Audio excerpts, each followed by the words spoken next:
Hello, what's up? Welcome back to my channel, or welcome if you're new. Today I'm doing an impromptu book tag.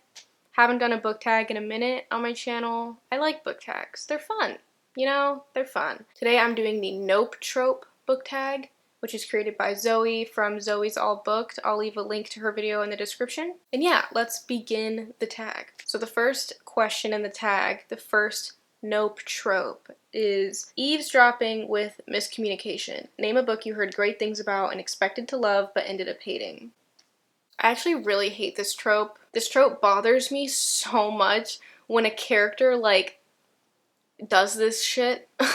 I guess eavesdrops and then assumes something about another character but they don't know what's going on. I hate it so much. It makes me so mad. It bothers me to no end. So my answer for this question might hurt some of you. It might. It just might. Daisy Jones and the Six by Taylor Jenkins Reid. I gave that book 2 stars, I think. Did I give it 1 or 2? I think I was nice and gave it 2. 2 stars. I was nice and I gave it 2 stars. I really didn't like this book. I was severely disappointed. The amount of hype that this book got, I really don't understand it.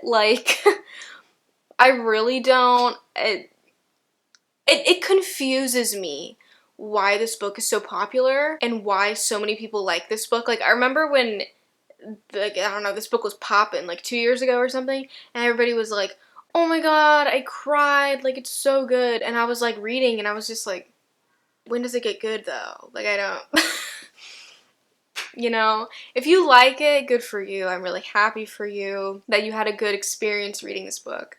I did not, however. I didn't get it. I thought it was fine. I didn't think it sucked or it was necessarily bad. I mean, I just thought it was fine, but I really just didn't care. I just really didn't get it. I didn't get the hype. I didn't think there was anything special about the story. There was nothing about the story in this book that I was like, this is good. You know? It just felt really meh, to put it that way. It didn't feel like there was anything that special about it. Honestly. And I know that a lot of people were like, oh my gosh, but you have to listen to the audiobook. The audiobook is the way to read it because it's written in an interview format. There's no prose. It's literally just dialogue.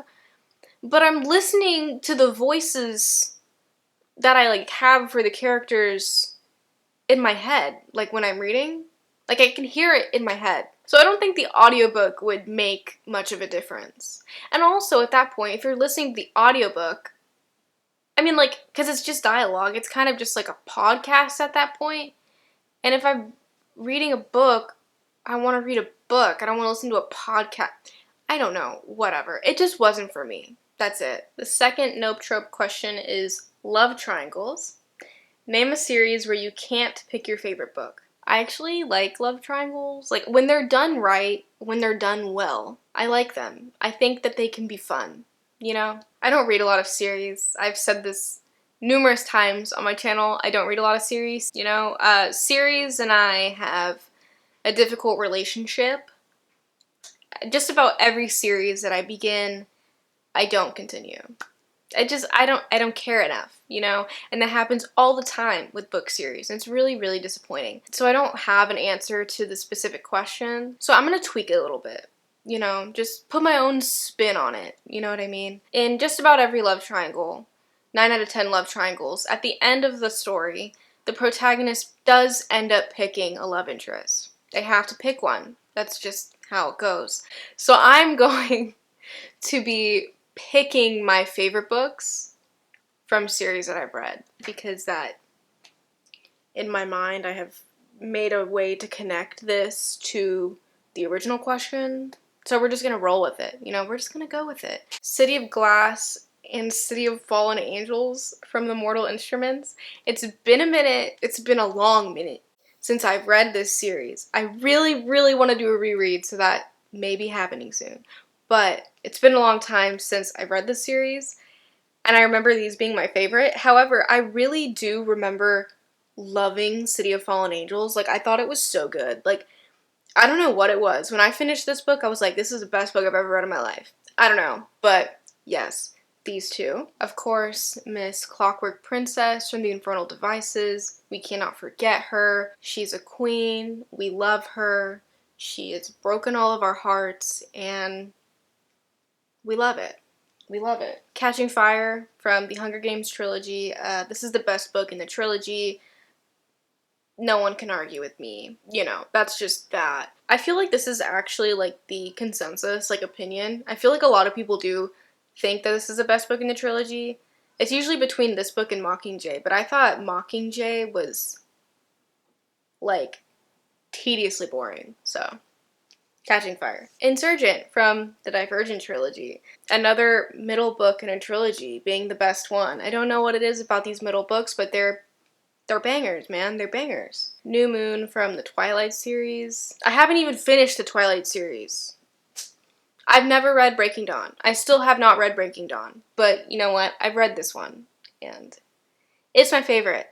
Out of Twilight, New Moon, and Eclipse, this is my favorite one. I read the books like way after I watched the movies. I read these books for the first time like 2 years ago. 2.5 years ago maybe. And I was completely expecting for Eclipse to be my favorite book because Eclipse is my favorite movie. But this was my favorite book. So, and I actually didn't really like Eclipse. I thought it was kind of boring. So, yeah. And my last favorite book in a series that I've read is A Court of Mist and Fury from the A Court of Thorns and Roses series by Sarah J. Maas. That book is chef's kiss. It is just, it's a masterpiece, you know?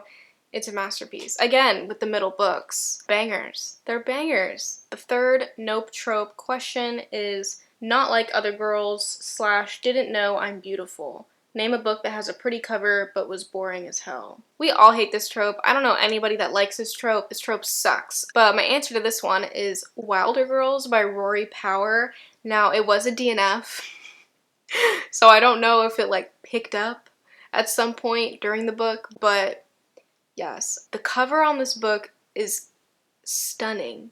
It's absolutely stunning. It's so gorgeous. But the book was so boring. I couldn't do it. I didn't like it, so I DNF'd it. The fourth trope is all-consuming love, and the question is, name a book that gave you a book hangover. I think I've mentioned this before on my channel, but the one book that I can distinctly remember giving me the longest book hangover of my life is The Unbound by Victoria Schwab, or V.E. Schwab. This is her second book in the Archive duology, which is her like YA duology that came out like way back when. This duology, when I first read it, I thought was fantastic. I thought it was so good, genius, amazing, all of the synonyms. And then I read the second book and I was like, wow, even better. Just so good.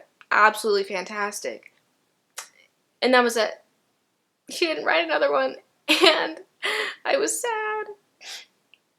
Because this book is so good. It's so good. I want to reread it so bad because I want to see if I would still hold the same opinions that I did with like 12-year-old me.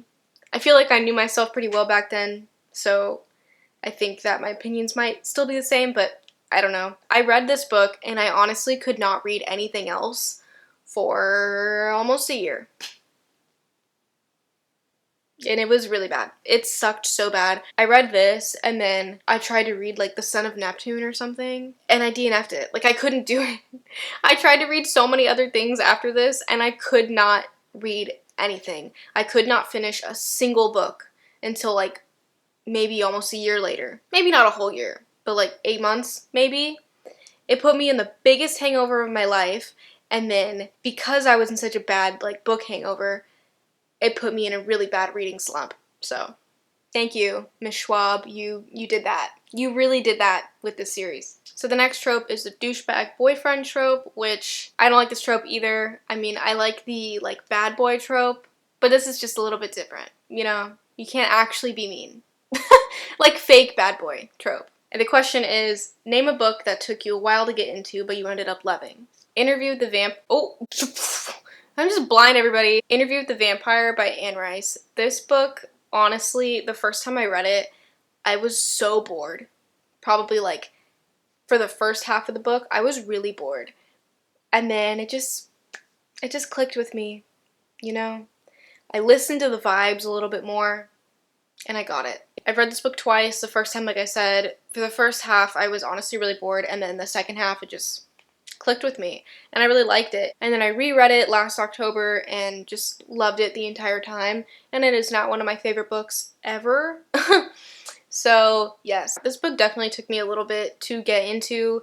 It wasn't really vibing with me at first, but I eventually ended up loving it. So the last question of this tag is to tell us your favorite or least favorite trope. One of my least favorite tropes is insta-love. I don't really know anyone that likes insta-love. I think it's such a cheap, cop-out kind of thing to do. It makes a story boring. Insta-love makes a story boring. There's no room for, like, growth or any kind of development in any department. It's just boring. And another trope that I really don't like is the chosen one. Oh my god, I just don't like this trope. I think it's so also boring, and it's lame in my opinion. I feel like it's kind of cheap. Like, unless there's some very specific explanation as to why a certain character is the chosen one, I can't get on board with it, because it doesn't make any sense. And then also, for some reason, every character that ends up being the chosen one never questions why. They just go along with it, and they're like, yeah, that's fine. Like, I want to read a book where there's a chosen one, and the chosen one is just like, no, I'm not doing any of this fuck shit that you want me to do. I'm not gonna go on this, like, quest and do all these things and save the world because someone's telling me to do so. I want to read that book. Like, where is that book? Because that's, like, a lot more realistic. Okay, and my most favorite trope is probably enemies to lovers. It's a great trope. Okay, it's a great trope. I think everybody likes this trope. It's just so fun. It's way more fun than friends to lovers. Friends to lovers is cute, but it's kind of boring, you know? Enemies to lovers is like a little spicy. Some spice in there, you know? It's a good one. And then another favorite trope I have is love triangles. Like I said earlier in the video, I think that if they're done well, love triangles can be fun, and they can be good, and I enjoy them. I haven't read too many books where the love triangles were done well, honestly. In most books that I've read where there are love triangles, I don't really like how they're done, but there are some that are better, so yeah. I think it's usually like a hit or miss. Sometimes they're bad, sometimes they're good. Usually, I tend to enjoy them. So that concludes the book tag. It was a lot of fun. Again, I will leave a link to the original video from Zoe in the description. Let me know what your favorite and least favorite tropes are. I would love to know. But that concludes today's video. Thank you so much for watching. I hope you enjoyed, and I'll see y'all next time. Bye!